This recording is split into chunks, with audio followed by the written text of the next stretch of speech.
앉아 계셔서 감사합니다.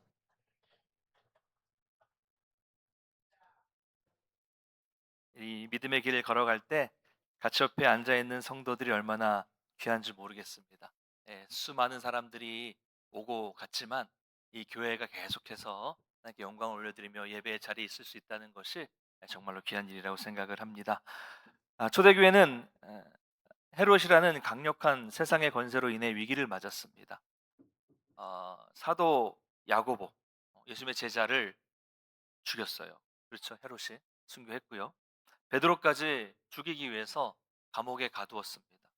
이 왕이라는 이 당시의 헤롯이라는 절대 권력 앞에서 그 절대 권력에 비하면 교회는 힘이 없었어요. 교회는 오직 하나님의 능력에 기대할 수밖에 없었습니다. 하나님의 능력을 의지할 수밖에 없었어요. 그래서 기도한 거죠. 성도들이 간절히 기도했을 때 쇠사슬이 풀리고 옥문이 열렸습니다. 하나님은 이 기도라는 통로를 통해서 그 하나님의 놀라운 능력을 이루셨다는 것이죠. 오늘은 이제 그 이후의 이야기입니다. 이제 감옥에서 베드로가 나왔어요. 나올 때는 이 뭐 천사가 깨워서 막 비몽사몽간에 이게 이 현실인지 생신지 모르는 상황 속에서 나왔는데 이제 정신이 들었어요. 그래서 가장 먼저 자기를 위해서 기도하고 있는 성도들이 있는 곳으로 갑니다. 생각해 보십시오. 나를 위해서 자기를 위해서 간절히 기도하고 있는데 그 자리에 베드로가 탁 하고 등장을 하면 이거 얼마나 극적인 일이겠어요. 그래서 아마 베드로도 설레는 마음으로 감격에 찬 마음으로 막 아마 달려갔을 거라 생각이 돼요. 빠르게 그 기도하고 있는 마가의 집으로 갔습니다. 가서 대문을 두드렸어요. 막 두드렸겠죠. 그랬더니 이제 로데라는 어린 여자아이 하나가 영접하러 나옵니다. "누구세요?" 예. 성경에 없어요. 근데 이제 상상할 수 있잖아요. "누구세요?" 그랬더니 베드로가 말합니다. 그래 나야. 나 베드로야." 그러면 이 아이는 이 베드로의 목소리를 알아듣고 너무 기뻤다고 성경에 너무 기뻤어요. 베드로가 온 거예요. "아 베드로 선생님이시군요." 그러면 어떻게 돼요? 문을 열어야 되는데 아이잖아요. 그러니까 빨리 문을 열어 준다는 생각보다는 빨리 가서 이 소식을 알려야겠다는 소식이 더 컸던 것 같아요. 그래서 문을 열어 주는 것조차 있고 너무 기뻐서 기도하고 있는 사람들에게 막 달려갑니다. 아마도 호들갑스럽게 가서 그랬겠죠. "베드로 선생님 오셨어요. 지금 문 밖에 오셨어요. 빨리 나가 봐야 돼요." 이렇게 소리 지르지 않았을까 싶습니다. 얼마나 기뻤으면 얼마나 마음이 설렜으면 문 열어주는 것조차 잊었을까요? 기도했잖아요, 지금. 로데 이 아이도 기도했어요. 베드로가 회복되게 해달라고 베드로를 구원해달라고 기도했는데 기도하니까 진짜 베드로가 왔어요. 그 모습을 보고 로데는 너무 감격에 차서 소리쳤습니다. 베드로가 왔습니다. 그런데 이때 성도들의 반응은 어땠을까요? 15절 한번 읽어보겠습니다. 15절 시작. 그들이 그들이 말하되 말하되 내가 내가 미쳤다 미쳤다 하나. 하나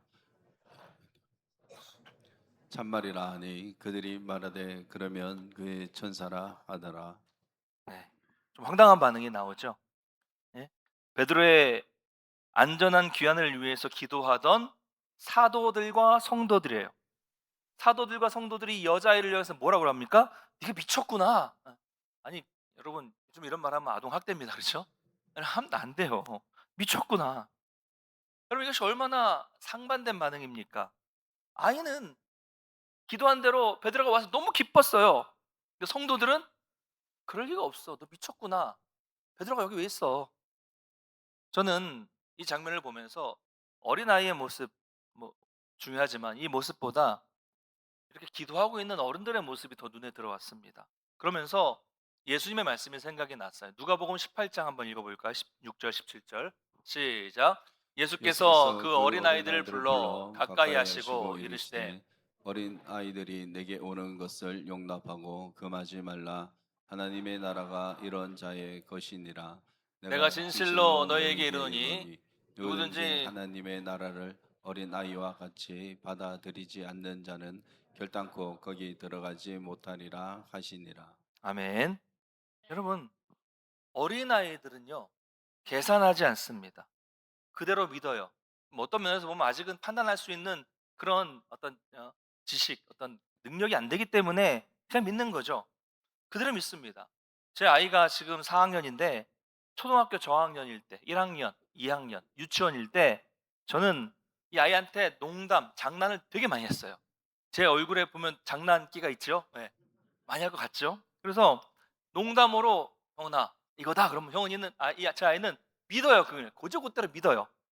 의심하지 않습니다. '이 정말일까? 가능할까? 아이 그럴 리가 없겠지.' 이런 따지지 않습니다. 이런 생각 안 하고 따지지 않고 무조건 아빠 말을 믿어요. 그런데 이제 벌써 4 학년이 되었다고 이제는 안 믿어요. 예. 아빠가 사시라고 얘기해도 "에이 아니잖아요." "야 아빠가 이래봬도 목사야. 거짓말 안 해." 그래도 "에이 거짓말하지 마세요." 뭐 이런 식으로 안 믿어요. 벌써 이제 조금만 커도 먼저 생각해 보고 이제 따지기 시작하는 거예요. 4 학년만 돼도 그래요. 여러분 우리가 비슷하지 않습니까? 우리가 나이가 들고 신앙생활에 경력이 쌓이면 그 신앙의 경력만큼 믿음도 점점 자라야 되는데 때로는 믿음보다 판단과 계산과 생각이 더 앞설 때가 많습니다. 그래서 어떻게 돼요? 우리 기도하면서도 간절히 기도하면서도 기도를 하고 있으면서도 머릿속에는 현실성과 가능성을 자꾸 계산하게 돼요. 이게 정말 될까? 이게 정말 가능한 것일까? 하나님의 능력을 믿고 기도하면 한다고 하면서도 자꾸 내 주변의 상황이 떠올라요. '이거 좀 될 수가 있을까?' 이런 모습이 우리에게 있다는 거죠. 여러분 그 결과가 무엇입니까? 오늘 성도들을 보면 베드로가 왔다고 하는데도 그 베드로를 위해서 기도하던 성도들이 베드로가 왔는데도 로데를 향해서 "네가 미쳤구나. 네가 미쳤어. 말도 안 되는 소리 하지 마라." 이런 기도하고 있으면서도 그것을 믿지 않는 앞뒤가 안 맞는 반응을 보이게 되는 것입니다. 사람들이 안 믿으니까 이 어린아이가 얼마나 억울하겠어요. 분명히 베드로와 대화를 했는데 아니라고 하니까 다시 말합니다. "아니에요. 진짜예요. 진짜 베드로 선생님이에요." 여성도 또 말합니다. "그래? 그러면 베드로의 천사겠지." 안 믿어요. 안 믿어. 여러분 이 이야기를 들으시면서 '아 이거 참 답답하다. 아니 이 사람들은 왜 이렇게 믿음이 없을까?' 이렇게 생각하는 분이 계실 것 같습니다. 근데 여러분 이 사람들이 어떤 사람들입니까? 신앙이 없는 사람이 아니에요. 누구예요? 초대 교회의 사도들과 성도들입니다. 오순절에 그 놀라운 성령 강림을 경험한 사람들이고 박해 가운데서도 목숨 걸고 지금 예루살렘에 남아 있는 사람들이잖아요. 스데반이 순교하고 야고보가 순교해서 성도들이 지금 다 이방지로 뿔뿔이 흩어졌는데 박해를 피해서 이 사람들은 지금도 예루살렘에 남아서 있는 사람들이니까 목숨을 걸고 있는 사람들이죠. 뭐 여러분 중에 인정하지 않으실 분 계실지 모르겠지만 아마 모르긴 몰라도 우리보다 훨씬 더 믿음이 좋은 사람들일 겁니다. 그런데 그런 사람들이 간절히 기도해 놓고서 안 믿어요. "미쳤구나 너. 그럴 리가 있나?" 오래전에 제가 신학대학원 다닐 때 지금으로부터 약 20년 전이죠. 학교 채플에 아주 유명한 목사님, 분당에 계신 목사님 오셔서 전해 주신 예화가 말씀이 아직도 기억에 남아요. 제가 원래 이런 이야기는 잘 안 하는데 이 모습 속에 우리의 신앙의 모습이 그대로 나타나 있기 때문에 제가 그대로 전달해 드리겠습니다. 그대로. 미국의 어떤 마을에 교회가 있었는데요. 그 교회 옆에 큰 술집이 들어오게 되었습니다. 그러니까 처음에는 교회 분위기가 참 은혜스러웠는데 큰 술집이 들어오면 어떻게 됩니까? 교회 주변에 누가 늘어나요? 술에 취한 사람들이 늘어나게 되고 술에 취하면 그냥 조용히 취합니까? 시끄러워지죠. 술에 취하면 또 뭐가 안 좋아져요? 지저분해져요. 술에 취해서 막 노상방뇨를 하기도 하고 아침에 새벽 예배 갈 때 보면 술에 취한 사람들이 막 이렇게 해 놓은 막 이렇게 피자 한 판이 막 옆에 이렇게 피자 같은 것들이 막 이렇게 있고 이 교회 주변이 지저분해지고 또 온갖 범죄들, 싸움들 이런 또 동네가 타락하게 되니까 '이래서 안 되겠다.' 싶은 생각이 드는 거예요, 목사님이. 그래서 목사님께서 성도님들에게 "여러분 이제 우리가 앞으로 저 술집이 있어서 참 힘듭니다. 저 술집이 문을 닫을 수 있도록 함께 다 같이 합심으로 앞으로 기도합시다." 작정 기도를 시작한 거예요. 그래서 그때부터 교회는 "하나님 저 술집이 문을 닫게 해 주시고 저 술집이 이사 가게 해 주시고 없어지게 해 주시옵소서라고 간절하게 기도하기 시작했어요. 그렇게 몇 달을 기도했는데 어느 날 그만 그 술집에 불이 나서 술집이 폭삭 망해 버렸습니다. 자, 그러자 술집 주인은 소문을 들었어요. 저 옆에 있는 교회가 술집이 망하기를 작정 기도를 했다라는 소식을 듣고 교회를 상대로 소송을 걸었습니다. 내용은 뭐냐면 교회가 날마다 우리 술집이 망하게 해달라고 기도를 했으니 그래서 불이 났으니 교회가 보상하라 이런 이유였습니다. 재판이 열렸습니다. 판사 앞에 선 술집 주인이 항변합니다. 저 목사와 저 성도들의 기도 때문에 불이 난 것이 확실합니다. 자, 그랬더니 이제 반대편에 있는 목사님이 당황하면서 말합니다. 아니, 재판장님, 우리가 기도는 했어요. 그런데 어떻게 기도한다고 불이 납니까? 이거는 말이 안 되는 억지예요. 그래서 술집 주인 다시, 아니 정말로 저 사람들이 몇 달 동안 기도했다니까, 기도해서 불났어요. 목사는, 아닙니다. 저거는 기도했지만 기도한다고 불이 나는 건 아닙니다. 기도해서 불났어요. 아닙니다. 계속 옥신각신 논박이 오갔어요. 이 모습을 오랫동안 가만히 지켜보던 판사는 판결을 내리면서 이렇게 말했다고 합니다. 술집 주인은 믿음이 있음, 목사는 믿음이 없음. 유명한 이야기예요. 유명한 이야기. 누군가가 만들어낸 이야기지만 여러분, 이 혹시 우리의 모습이 이렇지 않을까요? 또한 오늘 본문에 나오는 성도들의 모습이 바로 이런 모습이 아닙니까? 기도하고 안 믿는 거예요. 우리는 기도합니다. 하나님, 우리를 회복시켜 주시옵소서. 하나님, 우리 자녀를 변화시켜 주세요. 하나님, 우리 교회를 부흥하게 해 주세요. 병을 고쳐 주십시오. 은혜를 베풀어 주시옵소서. 그래서 막상 하나님이 그 기도 가운데 일하기 시작하시면 먼저 놀라고 먼저 의심하는 게 우리의 모습이에요. 설마 그럴 리가 있겠어? 그렇게 기도해놓고서 이거 정말 하나님이 하신 일일까? 이거 하나님의 응답이 맞을까? 기도는 열심히 우리가 다 해요. 다 기도합니다. 그런데 응답까지는 기대하지 않는 경우가 실제로 우리 성도들 가운데 많다는 거예요. 여러분, 그렇지 않습니까? 여러분 어떠세요? 자, 그러면 보십시오. 오늘 본문의 베드로는 왜 감옥에서 나올 수가 있었을까요? 성도들의 기도와 성도들의 믿음이 완전했기 때문일까요? 아니잖아요. 기도했지만 못 믿고 있었잖아요. 무슨 얘기예요? 오늘 본문은 놀라운 사실을 우리에게 보여줍니다. 성도들의 기도와 믿음이 완전했기 때문에 베드로가 풀려난 것이 아니라 하나님의 신실하심이 베드로를 구하셨다는 점이에요. 물론 기도가 중요하지 않다는 것은 아닙니다. 우리의 기도는 불완전해요. 그러나 하나님은 그 불완전한 기도에도 불구하고 하나님의 신실하심 때문에 하나님의 일을 이루신다는 것을 믿으시기를 바랍니다. 우리는 때때로 흔들려요, 믿음이. 기도도 부족하죠. 그러나 우리의 믿음이 흔들린다고 해서 하나님의 신실하심까지 흔들리는 것은 아니에요. 하나님은 언제나 하나님의 약속하신 대로 일하시고 우리의 계산과 우리의 예상과 상상을 뛰어넘어서 역사하시는 분이십니다. 사랑하는 성도 여러분, 그러므로 우리의 머리와 계산으로 하나님을 제한하지 마시고 내 눈앞에 보이는 현실보다 하나님의 약속과 크신 하나님의 능력을 더 신뢰하시기를 간절히 소망합니다.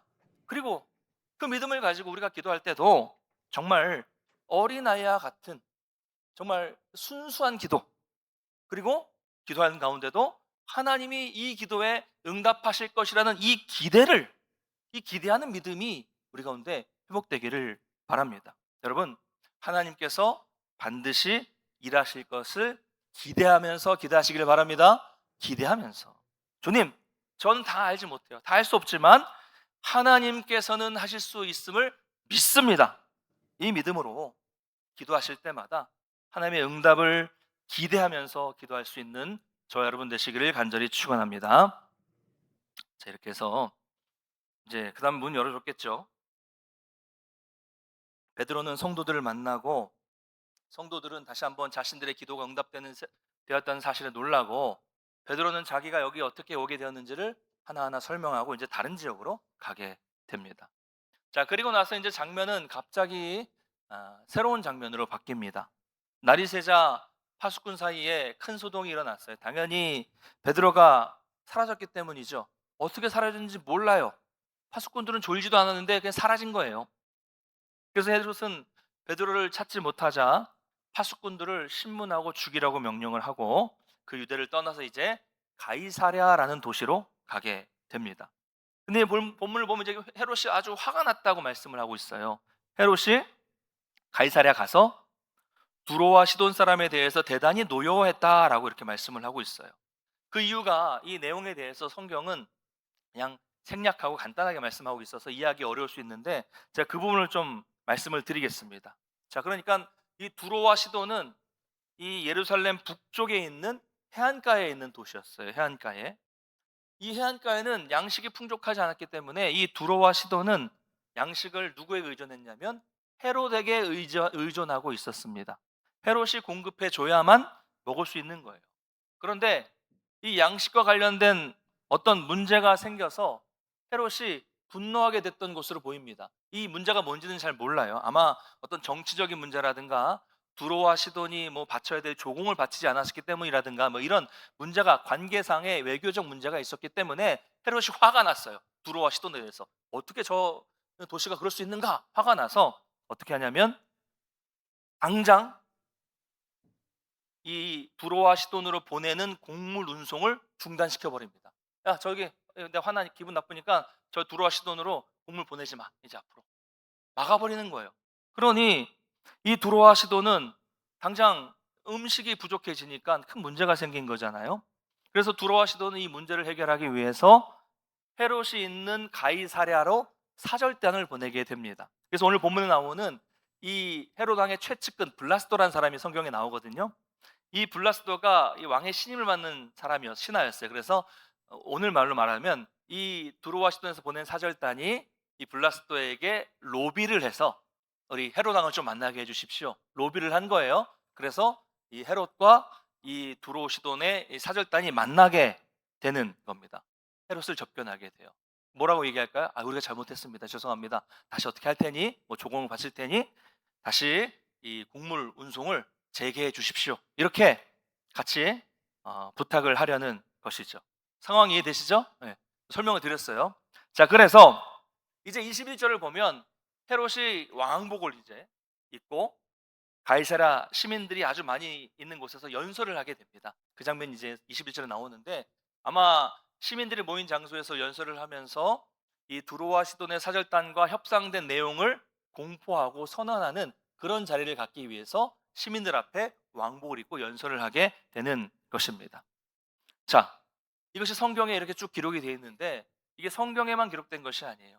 일반 역사가인 요세푸스라는 사람의 역사가의 이 유대 고대사 19권을 보면 이 성경에 나온 이 내용을 그 요세푸스의 기록에도 생생하게 기록하고 있습니다. 성경은 단순히 헤롯이 왕복을 입고 나갔다라고 말하고 있지만 이 요세푸스는 이렇게 기록하고 있어요. 헤롯은 순은으로 짠 눈부신 옷을 입고 있었다.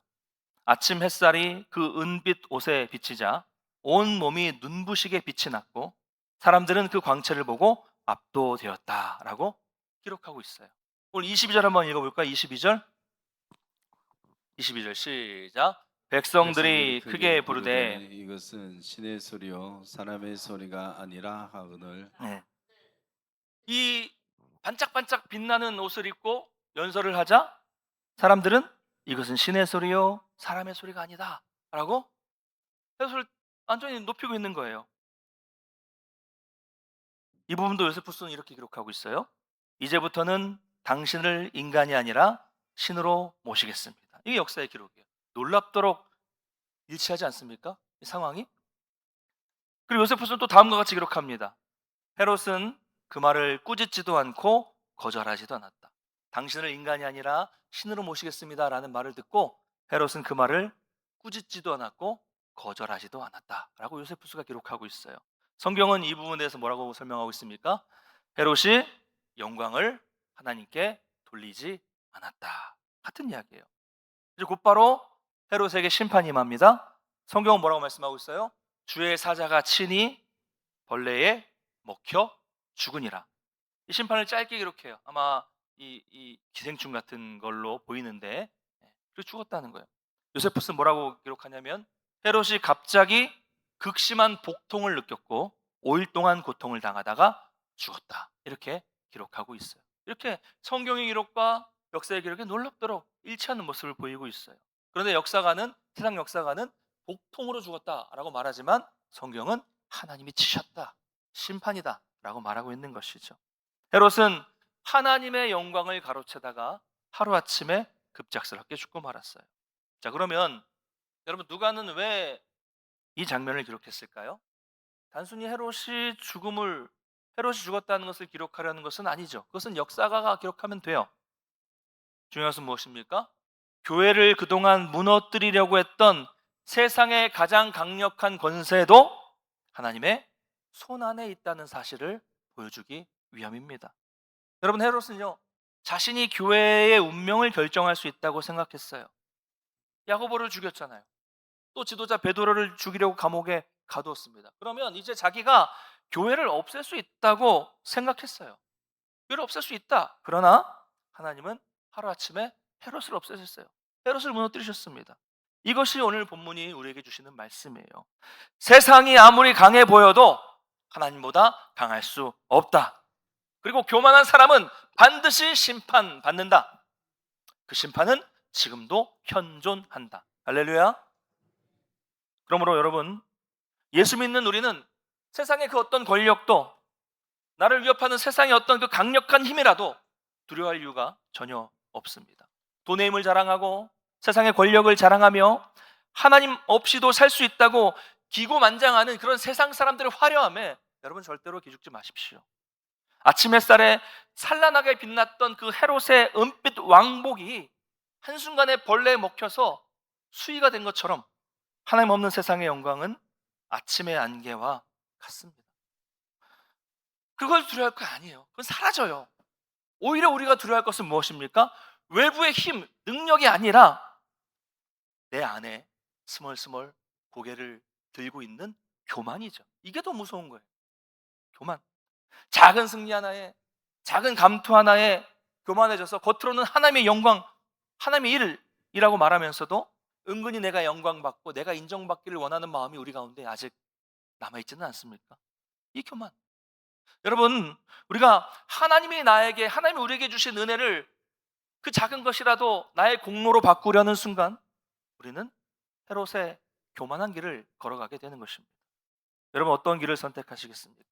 힘도 없고 세상에 백도 없지만, 그래서 감옥에 갇혔지만 하나님을 전적으로 신뢰함으로 살아난 베드로의 길입니까? 아니면 모든 권력을 가지고 화려하게 살았지만 하나님의 영광을 가로채다가 하루아침에 사라진 헤롯의 길입니까? 여러분, 사람들의 환호와 박수는 오래가지 않습니다. 세상의 권력도 긴 것 같지만 길지 않아요.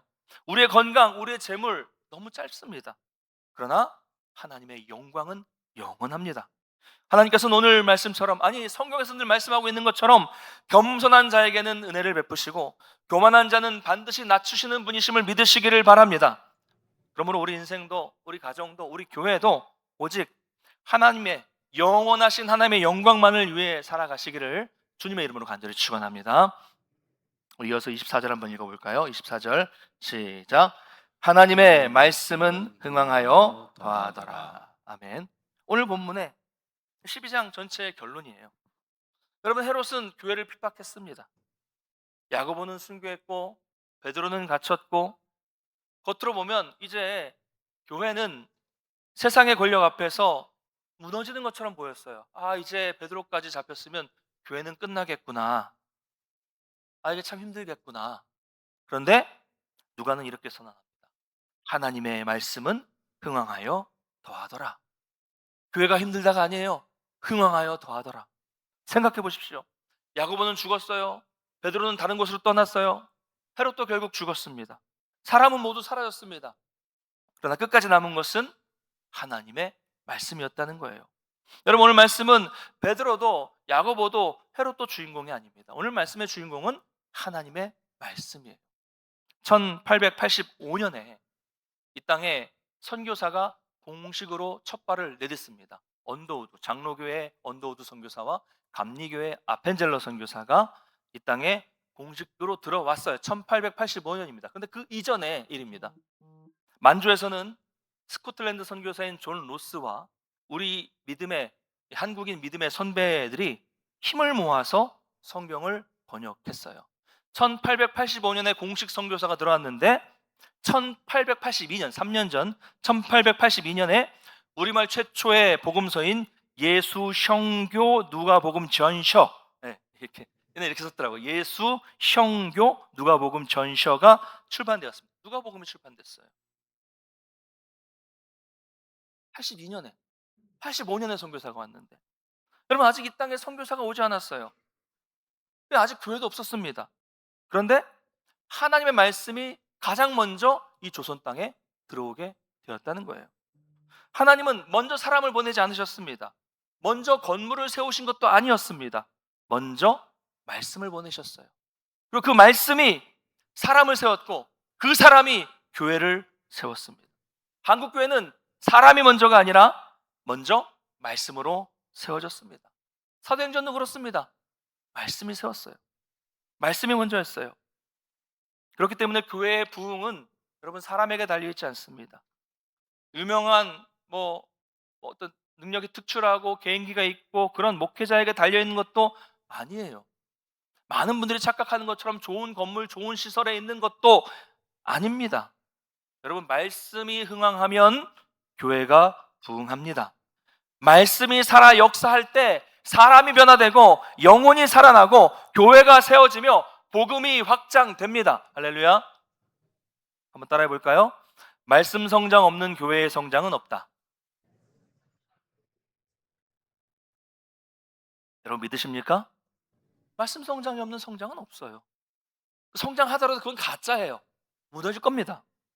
여러분, 교회는 그래서 어떤 대가를 치르더라도 하나님의 말씀을 포기하거나 하나님의 말씀을 약화해서는 안 됩니다. 이 말씀을 전하는 강단은 언제나 거룩하게 지켜져야 돼요. 아무나 강단에 세울 수 없어요. 세상의 가치가 물들지 못하도록, 이 강단을 지키는 목회자가 흔들리지 않도록, 어떤 힘도 이 강단을 무너뜨리지 않도록, 넘어뜨리지 않도록 지켜야 합니다. 그렇게 될 때 교회는 말씀의 능력으로 흥황하게 됩니다. 이것이 성령님께서 사도행전을 통해서 우리에게 보여주시는 교회의 핵심이에요. 교회는 사람에게 달려있지 않습니다. 교회의 머리 되신 주님께서 우리를 책임지십니다. 지난 66년 동안 지켜주신 하나님께서 앞으로도 우리 교회를 지켜주실 것을 믿으시기를 바랍니다. 오늘 말씀을 맺겠습니다.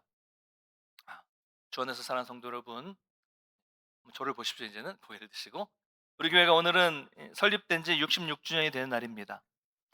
66년이라는 시간 동안 저는 다 모르지만, 저는 이제 막 7년을 알지만 참 많은 것이 66년 동안 변했어요. 우리 어르신들은 다 그때를 한번 돌이켜 보시면 이 힘들고 어려운 때가 아마 기억이 나실 거예요. 좋은 일도 있었고 어려운 일도 있었습니다. 부흥의 때도 있었지만 반대로 수가 줄어드는 때도 있었어요. 수많은 사람들이 이것을 지나가고 수많은 목회자가 지나가고 거쳐가고 있었습니다. 그런데 그런 가운데서도 변하지 않는 것이 하나 있어요. 66년 동안 이 교회를 변함없이 붙들어온 것은 이 강단에서 선포된 하나님의 말씀이었습니다. 사람은 바뀌어도 말씀은 언제나 이 강단에 있었어요. 성경은 이렇게 선언합니다. 하나님의 말씀은 흥왕하여 다하더라. 이것이 지난 66년의 우리 교회의 역사였고 앞으로의 우리 교회의 역사가 되어야 합니다. 그러므로 여러분 부탁드릴 것은, 우리는 지난 날을 돌아보면서, 지난 66년의 역사를 돌아보면서 결코 사람을 자랑하고 사람을 내세워서는 안 됩니다. 그때 그 사람이 있어서 그랬다, 이런 얘기, 여러분 하나님께 영광을 돌려야 되지 우리가 사람을 내세워서는 안 돼요. 헤롯처럼 하나님의 영광을 가로채서도 안 됩니다. 모든 영광을, 66년의 모든 영광을 하나님께 올려드려야 됩니다. 여러분, 그렇다면 우리 교회는 앞으로 어떻게 될까요? 지금 여러분의 삶을 가로막고 있는 것은 무엇입니까? 우리 교회를 가로막고 있는 것은 무엇일까요? 그것이 때로는 헤롯처럼 도저히 넘을 수 없을 만큼 막강해 보인다고 할지라도 하나님은 그 벽을 허무시고, 하나님은 쇠사슬을 푸시고, 하나님은 옥문을 여시고, 하나님은 교만한 권세를 무너뜨리는 분이라는 것을 믿으시기를 바랍니다. 그 하나님은 지금도 살아계십니다. 그 하나님은 지금도 우리와 함께 하십니다. 그 능력을 믿으시고 두려워하지 마시고 한 마음으로 기도하실 때 응답을 기대하며 기도하십시오. 여러분, 마지막으로 이것만은 꼭 기억해 주십시오. 교회의 미래를 결정하는 것은 더 많은 재정이나 더 좋은 건물이나 더 많은 사람의 숫자가 아니라 하나님의 말씀입니다. 저는 믿습니다. 앞으로도 하나님께서 우리 교회를 붙드실 이유도 사람 때문이 아니라 하나님의 말씀 때문이라는 것을 저는 믿습니다. 여러분, 오늘 이 시간 이것을 기억하시면 여러분도 다시 한번 결단하시기 바랍니다. 나는 언제나 사람이 아니라 말씀 앞에 무릎 꿇겠다는 결단으로 나아가시기를 바랍니다. 그래서 우리 교회 역사가 앞으로의 역사에서도 하나님의 말씀은 흥왕하여 더하더라, 이 한 문장으로 충분히 이 한 문장으로 충분한 그런 교회가 되기를 주님의 이름으로 간절히 축원합니다.